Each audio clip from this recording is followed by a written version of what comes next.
Pero Jehová hizo levantar un gran viento en el mar.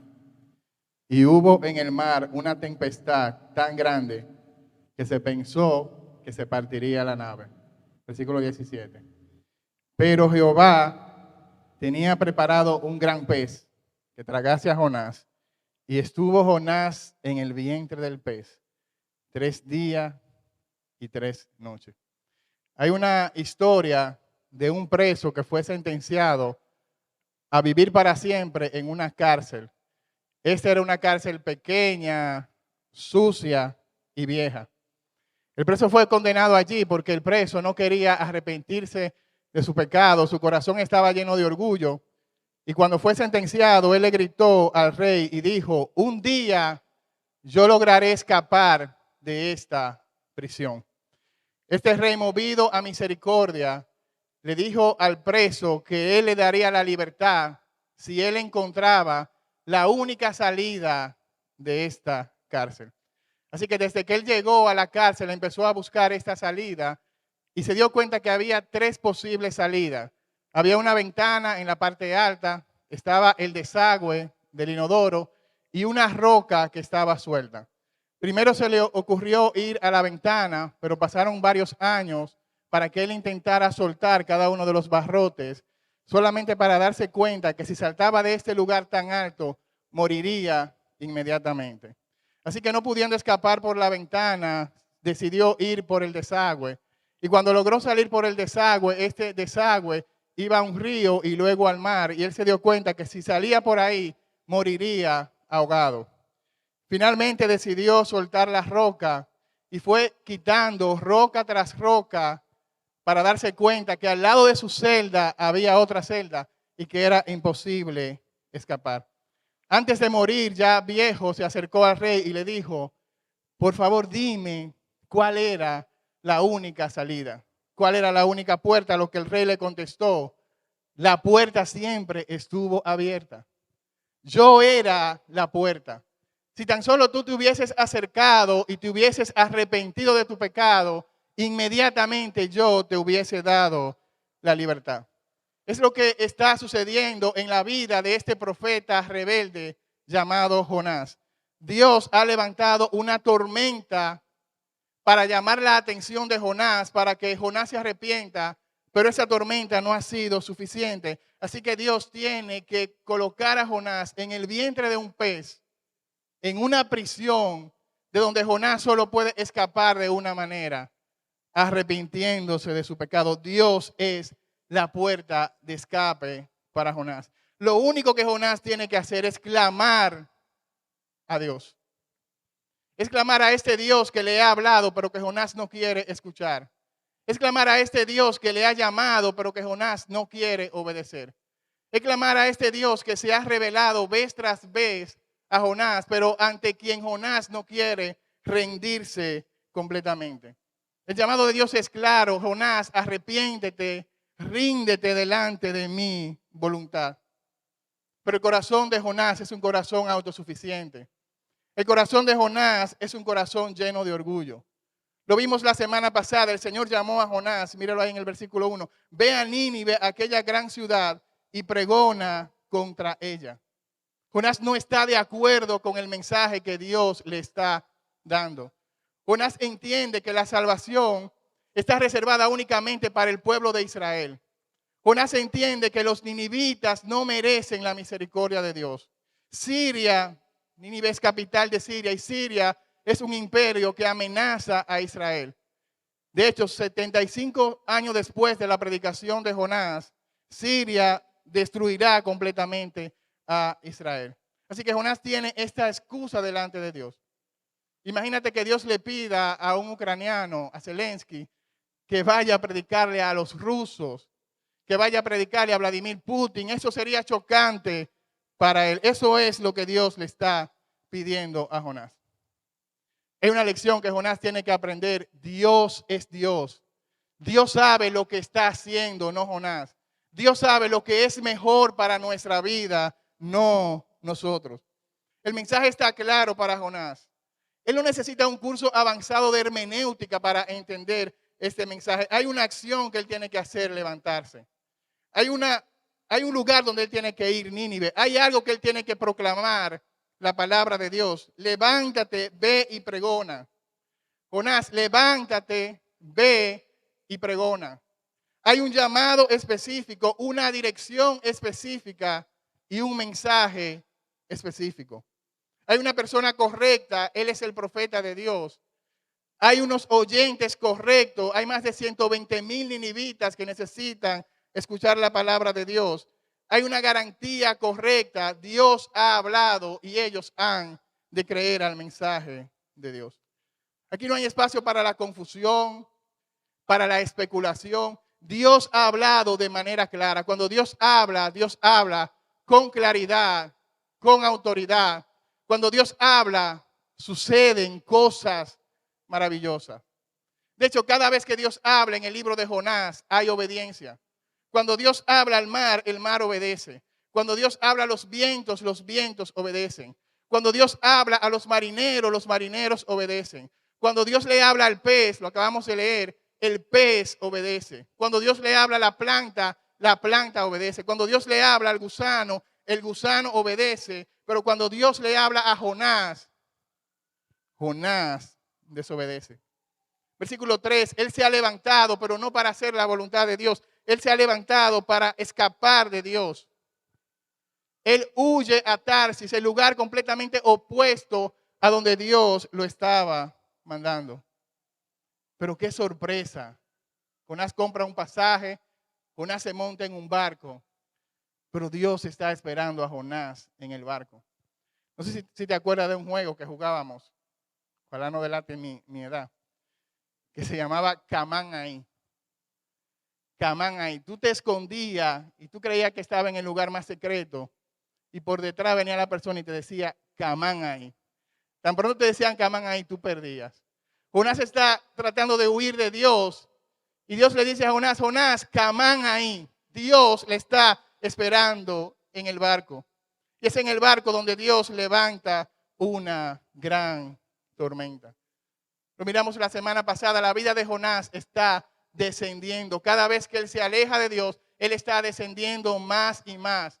Él está descendiendo a Jope, él está descendiendo al barco, él está descendiendo a la bodega del barco, él ha descendido al mar y ahora desciende al vientre del pez.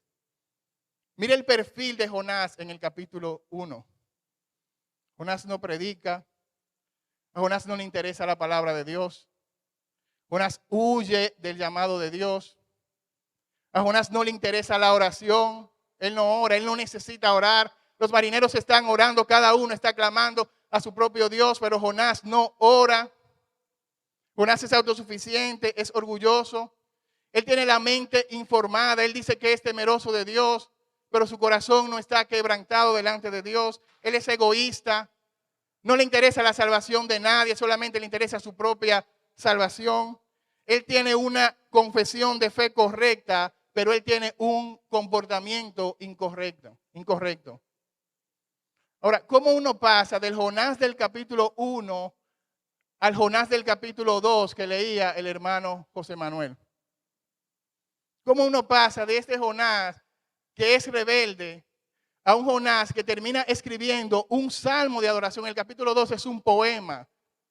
Jonás termina agradeciendo a Dios y diciendo, las salvaciones del Señor. El que no quería ir a predicar a los ninivitas, que no quería predicar a los marineros idólatras, termina diciendo, la salvación es del Señor. Es que Jonás necesita ir a una escuela especial. Es la escuela del quebrantamiento. Jonás necesita recibir una materia que se llama quebrantamiento de Dios. Porque Dios resiste a los soberbios, pero Dios da gracia a los humildes. Vaya conmigo a Isaías 57:15. Isaías 57:15 dice, porque así dijo el alto y sublime, el que habita la eternidad y cuyo nombre es el Santo. Yo habito en la altura y la santidad y habito con el quebrantado y humilde de espíritu para hacer vivir el espíritu de los humildes y para vivificar el corazón de los quebrantados. Hay dos lugares donde Dios habita. Él habita en la altura y en la eternidad, pero Él también habita en un corazón que es quebrantado, en un corazón contrito y humillado. Hermano, vamos a ver en esta hora cuál es el camino al quebrantamiento. ¿Qué es el quebrantamiento? Es la destrucción de nuestra propia voluntad para que la vida de Dios pueda fluir a través de nosotros. Es la rendición incondicional de nuestra voluntad a la voluntad de Dios. El quebrantamiento ocurre cuando nosotros podemos mirar la santidad y la majestad de Dios y darnos cuenta de nuestra propia pequeñez, de nuestra propia pecaminosidad. El pastor John Piper en su libro La sonrisa escondida de Dios dice que el quebrantamiento es cuando Dios le quita al hombre todo aquello de lo que pudiera alardear, de manera que toda la gloria sea para él. Dios te quita todo aquello de lo que tú te sientes orgulloso, de manera que al final toda la gloria sea exclusivamente para nuestro Dios. Miremos ahora los instrumentos del quebrantamiento, las características de un corazón quebrantado y finalmente la bendición de quebrantamiento. Los instrumentos del quebrantamiento, versículo 4, Jehová hizo levantar una gran tormenta. Así que el primer siervo de Dios para quebrantar a Jonás se llama la tormenta. Es una tormenta sobrenatural, es una tormenta que va a partir el barco de Jonás completamente en dos. Me acuerda la historia de aquel granjero que compró una mula a su vecino, pero se dio cuenta que la mula no quería obedecer, así que al día siguiente fue y le dijo, dame mi dinero y toma tu mula. El vecino inmediatamente corrió a la parte de atrás y trajo un palo y le dijo, no, espérate, es que esta mula necesita ser motivada. Este es el motor de arranque de la mula, este palo.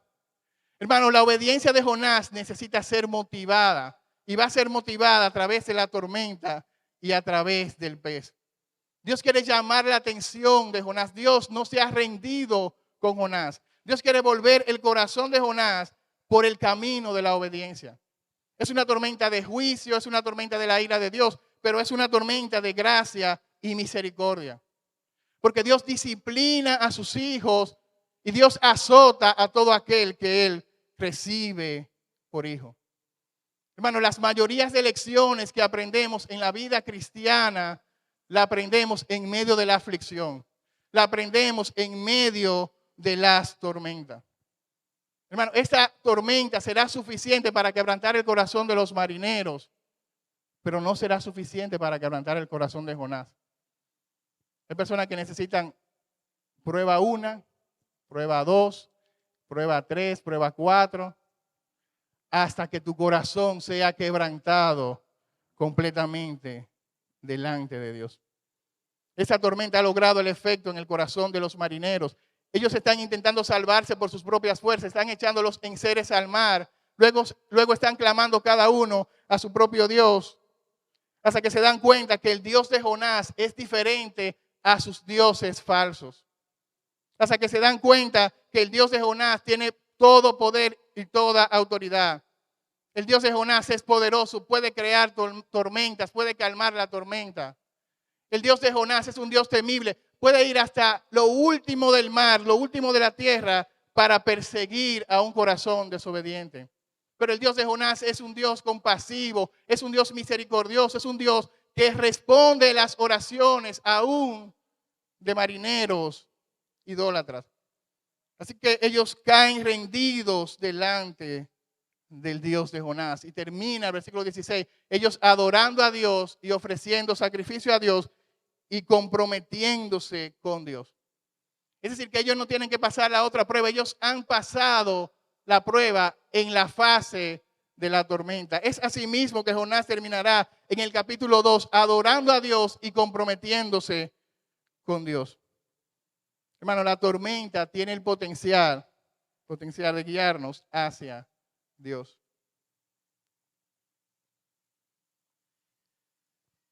Es ahí en la desesperación que podemos correr hacia Dios. Hay un sobrino de mi esposa, que él es un poco travieso. Él es una mezcla entre mi pobre angelito y Daniel el travieso, pero póngale un poquito más que eso. Es travieso. El otro día yo me encontraba en la casa de la suegra, en la parte de abajo, Y él viene en su bicicleta corriendo a toda velocidad. Yo lo estoy mirando por el retrovisor. Trata de hacer una pirueta, se vuela por el contel, choca con la pared y se clava el pedal. Así que yo lo que escuché en ese momento fue un grito de desesperación. Inmediatamente mi esposa lo toma y lo coloca en el auto, en la parte de atrás, y me dice, sal corriendo que tiene un hoyo. El niño tiene un hoyo, así que él va gritando en el carro desesperadamente. Me duele, me estoy muriendo. ¿Por qué Dios permite esto si hoy es el día de mi cumpleaños? Yo no he visto la escena, pero yo pienso que él en ese momento se está desangrando. Me vienen las imágenes de todas las películas que yo he visto de personas desangrándose. Yo creo que él se está muriendo. Así que yo salgo en el vehículo corriendo como nunca antes lo había hecho. Corriendo más rápido que el taxista, que es rápido y furioso. Voy a 1000 kilómetros por hora. Ahora, en ese momento de desesperación, hay un solo lugar donde yo lo voy a llevar. Es a emergencia. Es donde el médico le da 7 puntos y el niño sale como si nada hubiese pasado. Hermano, en el tiempo de desesperación hay un solo lugar donde nosotros podemos acudir. Es nuestro Dios. Dios es nuestro refugio. Dios es nuestro amparo, nuestra fortaleza, nuestro pronto auxilio en medio de la tribulación. Hay un lugar donde tú puedes acudir y es tu Dios. La tormenta no fue suficiente para Jonás. Versículo 17. Él fue lanzado a un mar embravecido. Pareciera que él se iba a ahogar en el mar. Versículo 17. Pero Jehová tenía preparado un gran pez para que se tragase a Jonás. Lo que Jonás no aprendió en la tormenta lo va a aprender en el pez. La tormenta es un lugar de caos. En la tormenta Jonás por lo menos no estaba solo, él estaba con los marineros. Pero el vientre del pez es un lugar de silencio. El vientre de pez, Jonás no tiene compañía. El vientre de pez solamente está Dios y Jonás. El vientre del pez es el lugar donde tú te encuentras con Dios. Versículo 17. Jehová tenía preparado un gran pez. Algunos leen esta escena y dicen, bueno, la historia de Jonás no es una historia verdadera, porque ¿cómo es posible que una ballena, no dice que fue una ballena, a Pinocho se lo tragó una ballena, pero ¿cómo es posible que un pez se pueda tragar a una persona y que esa persona pueda permanecer 3 días y 3 noches en el vientre del pez? Es cierto que eso es imposible. Para el hombre es imposible, pero para Dios es posible. Para Dios no hay nada imposible. Para el Dios que hace llover pan del cielo. Para el Dios que hace fluir ríos en medio del sequedad. Para el Dios que habla una palabra y vienen a existir millones de estrellas. Para el Dios que derrotó a la misma muerte. Esto es posible. Así que el punto es, no es que trate de buscar evidencia, es si tú crees en el Dios de la Biblia. Porque si quitásemos todos los milagros de la Biblia, de las páginas de la Biblia, entonces tú tendrías una Biblia muy pequeña. Para nuestro Dios todo es posible. Hay personas que tratan de buscar evidencia científica. Y ciertamente hubo un marinero que quedó atrapado en el vientre de un pez y que luego lo rescataron y estaba con vida. Pero yo creo que ese no es el punto. El punto acá es ver la providencia de Dios. Hay un pez que ha sido preparado por Dios. Posiblemente un pez que ha sido creado por Dios. Un pez que está en el momento preciso, en la hora precisa, cumpliendo con la voluntad de Dios, tragarse a Jonás. Sin masticarlo. Tragarse a Jonás y que Jonás quede en el vientre del pez. Este pez es el instrumento de Dios para quebrantar el corazón de Jonás. Dice el pasaje, y estuvo en el vientre del pez 3 días y 3 noches. Pregunté a mis hijos pequeños, ¿qué usted entiende que se siente? ¿Cómo ustedes describen estar en el vientre de un pez? La primera palabra, miedo. Una dijo soledad, oscuridad. Saramela dijo mal olor, desesperación. Josías dijo tenebroso, atrapado, sin esperanza. No tienes que imaginarte lo que se siente estar en el vientre de un pez. Jonás, versículo 3 del capítulo 2, vaya conmigo. Él describe el camino de su quebrantamiento. Dice, me echaste a lo profundo en medio de los mares. Me rodeó la corriente, todas tus ondas y tus olas pasaron sobre mí. Las aguas me rodearon hasta el alma. Rodeóme el abismo, el alga se enredó en mi cabeza. Descendí a los cimientos de los montes. La tierra echó sus cerrojos sobre mí para siempre. Jonás se siente en un abismo, en un lugar donde él no puede escapar. Jonás ahora se siente agotado, se siente cansado. Dice el versículo 3, me echaste a lo profundo, descendí a los cimientos. Su aflicción es una aflicción intensa. Todas tus ondas y tus olas han pasado sobre mí. Salmo 32, el salmista describe su condición de pecado y dice, mientras callé se envejecieron mis huesos en mi gemir todo el día, porque de día y de noche se agravó sobre mí tu mano y se volvió mi verdor en sequedad. Jonás está descendiendo hasta los cimientos de la tierra y dice que la tierra, los montes cerraron, colocaron cerrojos sobre él. Es un lugar de donde él no puede escapar. Ahora yo me pregunto, ¿qué ha estado Jonás haciendo durante todo el libro? Él ha estado descendiendo. Y Dios le está diciendo, Jonás, levántate y predica. Y Jonás hacia abajo. Ahora es como si Dios le dijera a Jonás, tú quieres descender de verdad. Tú vas a ver ahora lo que significa descender. Y lo llevara al extremo, a lo más profundo del mar. Es como cuando el pueblo quería un rey. Dios le dijo, ustedes quieren un rey. Ustedes van a tener un rey. Le dio el rey Saúl. O en Romanos capítulo 1, donde Dios revela su poder y deidad. Y dice el pasaje que las personas adoraron a imágenes antes que al Creador. Y luego dice, Dios los entregó a la inmundicia. Jonás, tú quieres descender, entonces tú vas a descender. Jonás, vas a tocar fondo. Vas a llegar a lo más profundo. Vas a llegar a lo más bajo. ¿Recuerdan el hijo pródigo? Él llegó a lo más bajo, a lo más profundo, y ahí reflexionó y se acordó de Jehová, de su padre. Asimismo, Jonás, en lo más profundo, ha de reflexionar y se va a acordar de su Dios, de su Creador. Quizás estás en ese lugar y te sientes como Jonás, te sientes en un abismo. No sabes hacia dónde vas, no tienes dirección, no tienes propósito. Has perdido el norte de la voluntad de Dios para tu vida.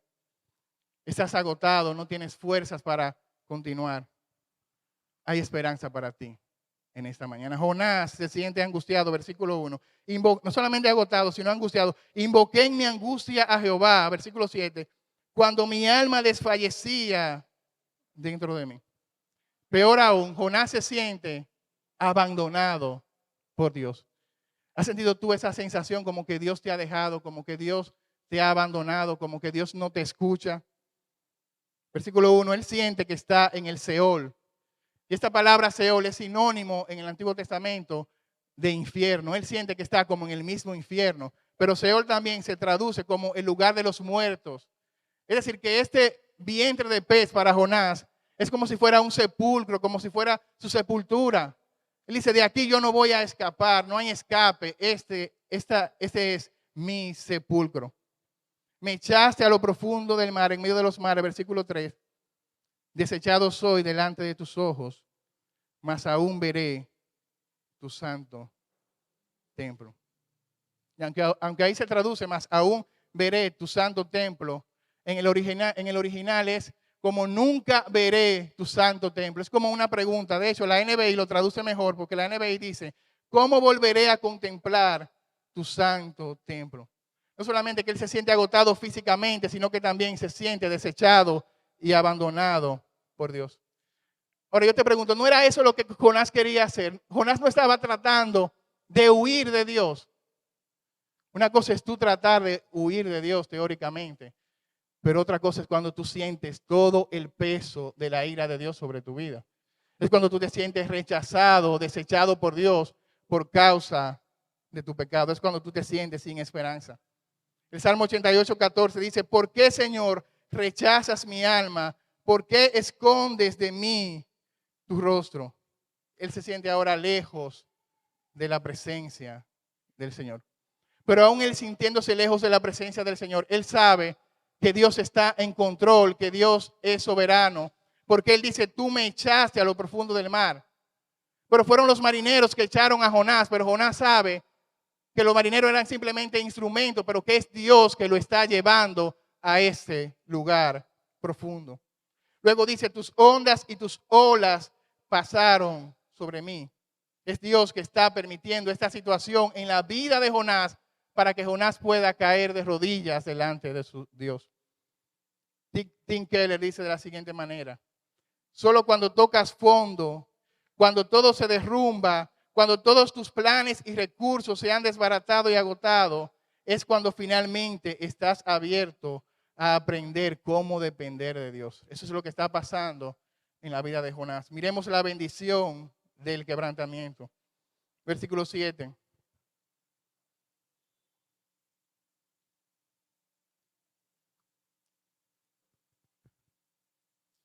Cuando mi alma desfallecía, me acordé de Jehová. Gloria a Dios. Por fin Jonás llegó al fondo. Por fin Jonás se acordó de Jehová. Y mi oración llegó hasta ti en tu santo templo.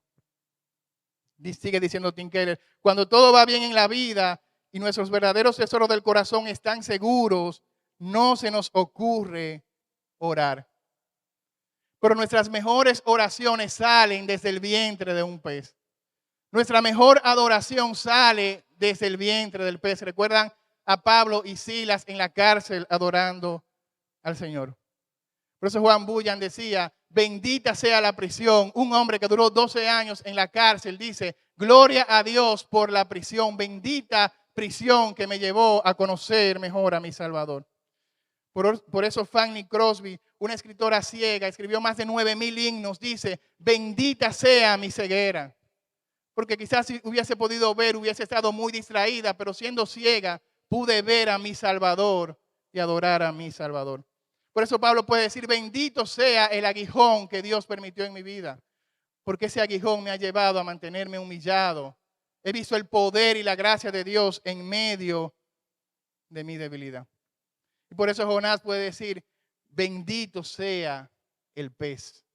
Gloria a Dios por el pez que me ha llevado a estar más cerca de mi Salvador. Así que la primera bendición del quebrantamiento es que el quebrantamiento te lleva a la oración. ¿Usted vio a Jonás orando en todo el capítulo 1? No, Jonás no estaba orando. Pero dice el versículo 1, entonces oró Jonás a Jehová su Dios desde el vientre del pez. Invoqué en mi angustia a Jehová y él me oyó. Desde el seno del Seol clamé y mi voz oí. Si esa palabra clamé es que lo está haciendo con una voz fuerte. Eso no son palabras superficiales. Es una palabra que sale del corazón. No es una oración superficial con palabras rebuscadas. Es una oración que sale del fondo de un corazón que ha sido quebrantado por Dios. Así que Jonás está clamando, pero no solamente Jonás está clamando, Jonás está confiando en Dios. Él dice, invoqué en mi angustia a Jehová y él me escuchó. Este salmo, capítulo 2, se llama el Salmo de los Salmos. Hay más de 15 salmos que Jonás está citando en este capítulo 2. El Salmo 18:6 que dice, en mi angustia invoqué al Señor y clamé a mi Dios. Desde su templo oyó mi voz y mi clamor delante de él llegó a sus oídos. El Salmo 121 que dice, en mi angustia clamé al Señor y el Señor me escuchó. Y el Salmo 131 que dice, desde lo profundo, oh Señor, he clamado a ti. Señor, escucha mi voz. Así que Jonás en el vientre del pez tiene tiempo suficiente para él reflexionar la palabra de Dios. Él no tiene una Biblia en el vientre del pez. Tampoco creo que pueda leerla o abrirla. Pero la Biblia está en su propio corazón. Él está reflexionando en la palabra de Dios y está confiando en la palabra de Dios. Esa es la bendición del quebrantamiento. Te lleva a clamar a Dios. Segundo, te lleva a confiar en Dios. Hermano, el quebrantamiento es parte de la gracia de Dios. Es una gracia que duele, pero es una gracia que purifica. Es una gracia que duele, pero es una gracia que purifica. El Señor transforma nuestros corazones a través del quebrantamiento. Quizás las circunstancias de Jonás no están cambiando, pero Dios está transformando el corazón de Jonás. Por eso el salmista dice en el Salmo 119, 71, el sufrimiento me hizo bien porque me enseñó a prestar atención a tus decretos. Esa prueba o dificultad te está enseñando a prestar atención a los decretos del Señor. Te está enseñando a confiar en el Señor. Así que no le pidas al Señor que te quite simplemente la prueba. Dile que te permita conocerle más en medio de esta aflicción. Jonás está en una circunstancia donde Dios es lo único que él tiene. Pero ahora él se da cuenta que Dios es lo único que él necesita. Dios es lo único que Jonás necesita. Versículo 1, él está hablando de manera general con Dios. Pero luego él empieza a hablar de manera personal con Dios. Tú me oíste, tú me rescataste, todas tus ondas y tus olas han pasado sobre mí. Dios no es una teoría para Jonás, ahora Dios es un Dios personal. Él está clamando, él está confiando y finalmente él está cantando a Dios. Versículo 8. Los que siguen vanidades ilusorias, su misericordia abandonan. Los que rinden culto a Dios es falso, dice la NTV. Le dan la espalda a todas las misericordias de Dios. Mas yo con mi voz alabaré y te ofreceré sacrificios, oh Señor. Hermano, este Jonás del capítulo 2 es completamente diferente al Jonás del capítulo 1. Porque este Jonás está clamando a Dios, está confiando en Dios y está cantando a Dios desde el vientre de un pez. Esa es la mejor versión de Jonás. El Jonás del capítulo 1 está huyendo. El del capítulo 3 está predicando, pero quizás de mala gana. El del capítulo 4 se está quejando. Pero el Jonás del capítulo 2 está postrado delante de Dios, orando, adorando, confiando, meditando en la palabra de Dios. Así que la mejor versión de ti es aquella que sale de un momento de aflicción y de quebrantamiento de parte de Dios. Mire cómo dice, en mi angustia invoqué a Jehová. Y mire qué milagroso. Y él me oyó. Lo más sorprendente no fue que Jonás simplemente invocara a Dios, eso es glorioso, pero Dios lo escuchó. Hermano, cuán grande es la misericordia de Dios. Dios está escuchando a su profeta rebelde. Si yo fuera Dios, el libro de Jonás no pasara del capítulo 1. Digo, del versículo 3, y Jonás huyó de Dios, ahí terminaría el libro de Jonás. O quizás teniendo un poco más de misericordia, lo llevo hasta el versículo 15, cuando lo lanzaron al mar y Jonás terminaría ahogado. O quizás para que fuera una escena más asombrosa, lo llevara hasta el versículo 17, cuando el pez se tragó a Jonás, pero hiciera que el pez masticara completamente a Jonás. Pero Dios es un Dios paciente. ¿Cuánta paciencia Dios ha tenido con Jonás? ¿Cuánta paciencia Dios ha tenido contigo? Dios es paciente, no queriendo que te pierdas, sino que tú procedas al arrepentimiento.